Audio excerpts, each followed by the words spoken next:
கடல் வழியாக பாய்மர கப்பலில் உலகை வலம் வரும் கடலூர் மங்கை ஒரு சிறப்பு பார்வை. கடற்படையில் பணிபுரியும் கடலூரை சேர்ந்த பெண் கேரளாவை சேர்ந்த கடற்படை பெண் அதிகாரியுடன் சேர்ந்து பாய்மர படகில் உலகை சுற்றி வருகின்றனர். கடலூரை சேர்ந்தவர் அழகிரிசாமி மகள் ரூபா. கடலூரில் பள்ளி படிப்பை முடித்த இவர் சென்னையில் பொறியியல் படித்தார். கடற்படை பிரிவில் சேர்ந்து பணியாற்ற விரும்பிய அவர் கல்லூரியில் படிக்கும் பொழுதே NCCயில் சேர்ந்து அதற்காக தயாரானார். அவர் விருப்பப்படியே 2018ஆம் ஆண்டு இந்திய கடற்படை ஆயுதங்களை ஆய்வு செய்யும் ஆய்வாளர் பதவிக்கு தேர்வு செய்யப்பட்டார். தான் விரும்பிய பணியில் சேர்ந்தது முதல் தன் தனித்தன்மையை வெளிப்படுத்தி வந்தார். கடந்த ஆண்டு ஏப்ரலில் இந்திய கடற்படை பாய்மர கப்பல் INSV தாரணியில் கடல் கடந்த நீண்ட பயணத்தை முடித்த முதல் பெண்கள் என்ற சாதனையை கேரளாவை சேர்ந்த கடற்படை லெப்டினன்ட் கமாண்டர் தில்னாவோடு சேர்ந்து படைத்துள்ளார்.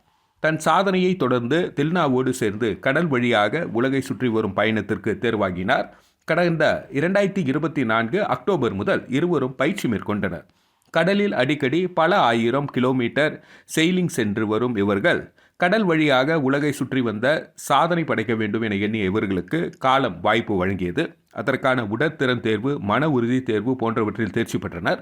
இருவரும் கோவாவில் இருந்து கடந்த அக்டோபர் மாதம் புறப்பட்டனர். 38 நாட்கள் கழித்து Australia சென்றடைந்தனர்.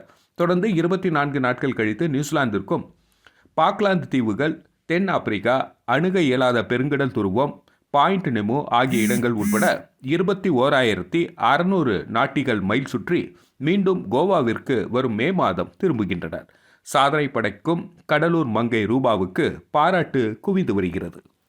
We're about to cross the international dateline. The time right now is 1900 hours of 9 Jan 2025. So as we cross the international dateline, we will gain 24 hours, which means we will shift our clocks from 1900 hours of 9 Jan 2025 back to 1900 hours of 8 Jan 2025. That means we get to live this day all over again. On this occasion, we are doing a small land-crossing ceremony by offering some sweets to Lord Varuna and pray for his blessings.